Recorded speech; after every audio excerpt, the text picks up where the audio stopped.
Hey guys, this is Where in the World is Carmen Sandiego, Sara Dhooma, and this is my CDT safety update.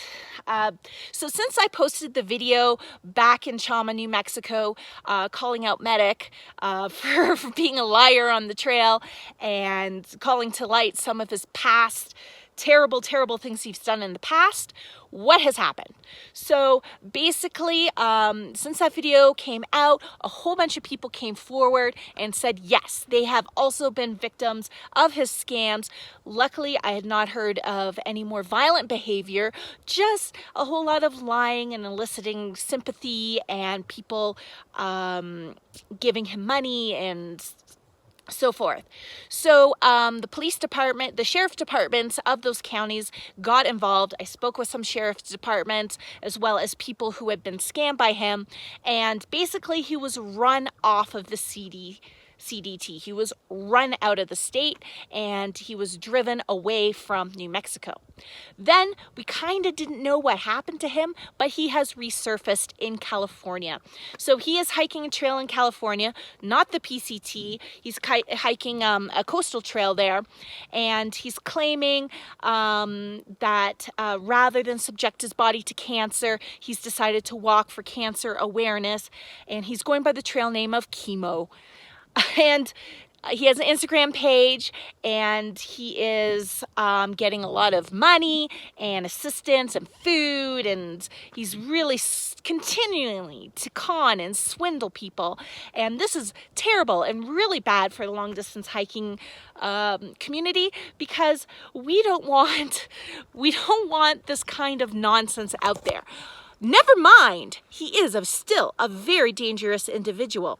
There is actively investigations being done into his past to see if he can be connected to the disappearances of some other hikers and people in the outdoor community. There is a working theory also that he may indeed be a serial killer. Now, I do not know if this is true or not. If it is true, I'm not surprised. If it's not true, well, you know, doing the due diligence and ruling him out is also a very good thing. So, yeah, so this horrible guy, he's still out there. He's just jumped to another trail. And I think he's going to continue just jumping from trail to trail to trail, lying and cheating people.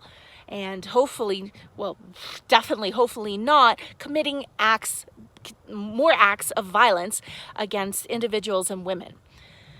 Okay, I also want to talk about another situation that was brought to light to me by some locals in a trail town. These locals were concerned for my safety because I am a lady who hikes and camps alone, and there's a CDTC hiker who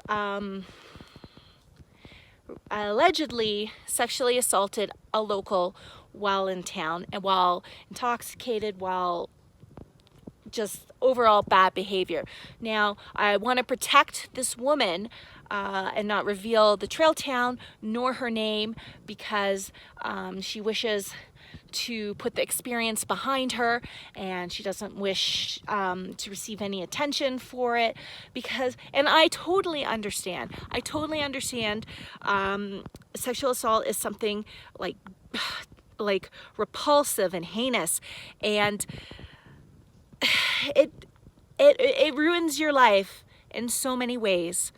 So many ways beyond the physical act, and it can feel embarrassing, and it can feel you know, you don't want to think about it. And so unless this woman is willing to come forward and name the hiker and press charges, I'm not going to be revealing any more details, because I want to respect her privacy. Since I posted the video about Jim, going back to that, there's now a CDT Trail Angel private Facebook community group. So Trail Angels of the CDT can communicate amongst each other, kind of point out these bad apples, hikers, or other kinds of things, the problems that happen along the trail, whether it be fire closures or just general safety and informational stuff for the trail angels, and they can discuss among themselves and keep updated. So that is super cool, and I'm so glad that happened after the video came out. Also, the CDTC now has the incident reporting form on their website. So there is some kind of mechanism that if, as a hiker or member of the community, you can report any kind of problems or incidents that come forward. So that is also something positive and super great out there.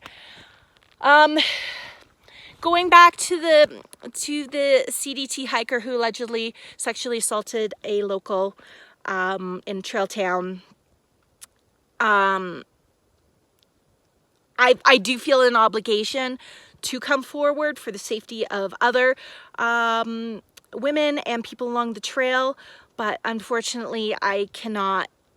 I have to respect the young woman's privacy. I'm sorry, and it's very hard because I just want everyone to hike and have a good time. I just want everybody to be safe out there, you know? And